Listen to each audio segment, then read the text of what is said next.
Hello guys, reading 2 Timothy today, and something really stood out to me about how we should communicate and speak as Christians. Paul said to Timothy a lot about watching how you speak, and we'll look into that now. And the thing that really stood out to me that I believe that he was calling Timothy to do, that I believe we will need to do, is be proactive in our speech.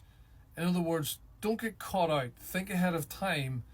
Think about what way you'll come across, how you'll speak. I'm sure we've all got caught out at some point in discussing religion, politics, current affairs, the environment, your views on the COVID jab over the years.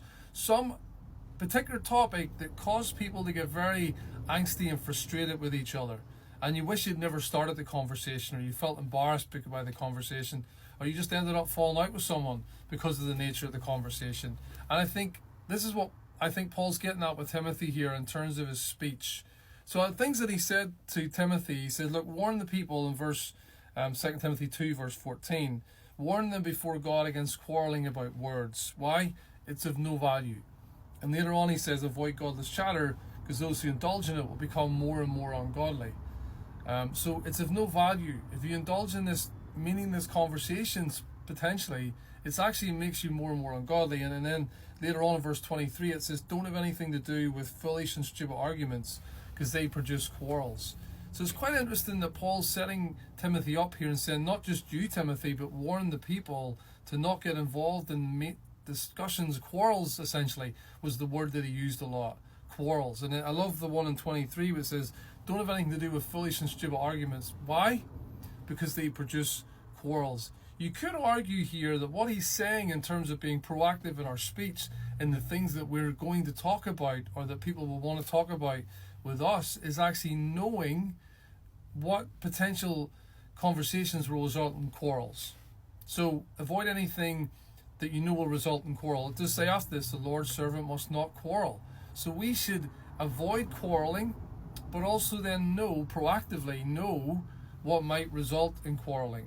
If I talk about politics in the last month, a quarrel is very likely, unless you agree with me entirely, which doesn't seem right that we all completely agree with each other. We probably will have difference of opinion, but one of the things I like to do is set the standard to begin with. Like, can we talk about this in a rational, reasonable way and sit down? And if the person can't agree, or they're already uppity about it, then I don't want to engage in the conversation. Recent times, I have many views on politics. I follow it to some extent, and it does interest me. I think it does matter. But when I'm in a room where people are all throwing out sound bites and different views, I actually generally opt out. I'll probably only ever have a conversation if it's a one-to-one with someone, and I know that it can be respectful, because otherwise it'll lead me to quarrel. But we've got to be proactive in knowing what subjects will likely result in quarreling before we get caught out. So that's the first thing, is not quarreling. The second thing he says to Timothy that I spotted here is it says, be kind to everyone. You must not quarrel. Lord's servant must not quarrel, but instead be kind to everyone, able to teach, not resentful. The idea is that if you're quarreling, you're not able to teach. And in fact, it may be resentment that's driving some of that. The opposite of quarreling, and being resentful, is to be kind to everyone. So if you find yourself in a conversation where you're ceasing to be able to be kind, it's already developed into a quarreling match, into an argument, into something that's unhelpful. You're quarreling about words.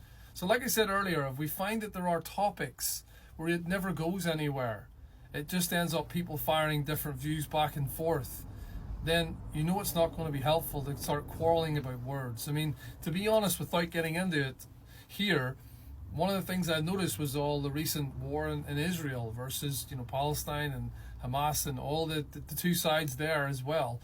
And I find that each side can back up their viewpoint with history. And again, there's different views, and I'm not talking about who's right and wrong, and there's wrongs on both sides and rights on both sides. But one of the things you notice again is people throwing out their different viewpoints, and you could argue on all day. So we need it to be respectful. So we've got to make a prior decision, otherwise we'll not find ourselves being able to be kind to everyone. And then the last one that he says here just is to opponents. Verse 25, 2 Timothy 2 says, opponents must be gently instructed in the hope that God will grant them repentance, leading them to a knowledge of the truth. That you will gently instruct. So when you instruct someone or you advise someone about what you think is right or wrong, you're obviously leading people to Jesus. We've got to do it gently, on the back of being kind. So you're doing it gently. And what this means is opponents must be gently instructed. So you're dealing with an opponent here, someone that could easily be an enemy. They don't agree with you. How are you going to convince them? Well, you got to gently instruct. So what you need to be able to do here proactively is to answer the common objections.